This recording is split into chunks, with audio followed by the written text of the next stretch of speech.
Hello, I'm going to talk to you today about why the English were able to defeat the Spanish Armada.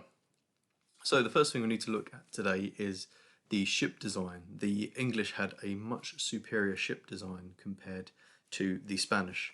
So the ships that the British were sailing in were called galleons, and these were much more faster and able to maneuver and much more easier. So that gave them the advantage against the Spanish. So the galleons had a superior advantage over the Spanish ship. Also, the way that the cannonballs were able to be fired, they were much more efficient with their use of their cannons. So therefore, the cannons also gave the British the English advantage in that battle as well. The Spanish were short of supplies when they came to England to fight the English. Some of this was because of Drake and his raids on the Spanish ships, but also because of bad weather, there were several delays.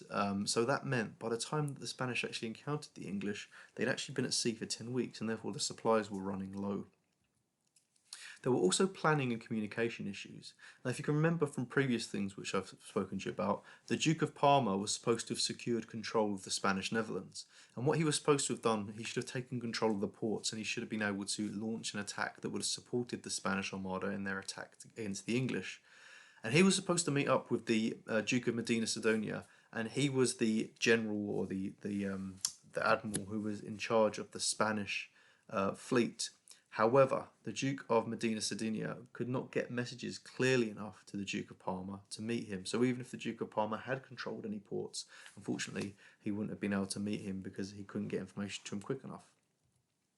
The English were also superior because they had better tactics. They were able to spot the Armada very quickly, and they also used fire ships to scatter the fleet of the Spanish.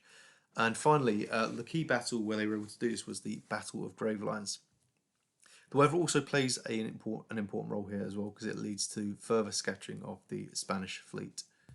And finally, the last few points here are Elizabeth's leadership. She listened to advice from key advisors like John Hawkins, who had told her that they needed much more efficient boats, and she listened to him and made sure the boats were more efficient. And as well as this, there were some good consequences for this. Elizabeth was able to show her leadership in a time when people were questioning her because she was a woman. She had some really good consequences for this. She was able to use this as propaganda to show that she was a strong queen and try and sort of win over some of those people who had questioned her ability to rule. And finally, it was also really good because it allowed Britain or England to have a greater role in trading with the rest of the world because obviously they defeated the Spanish, who were their main enemies at this time.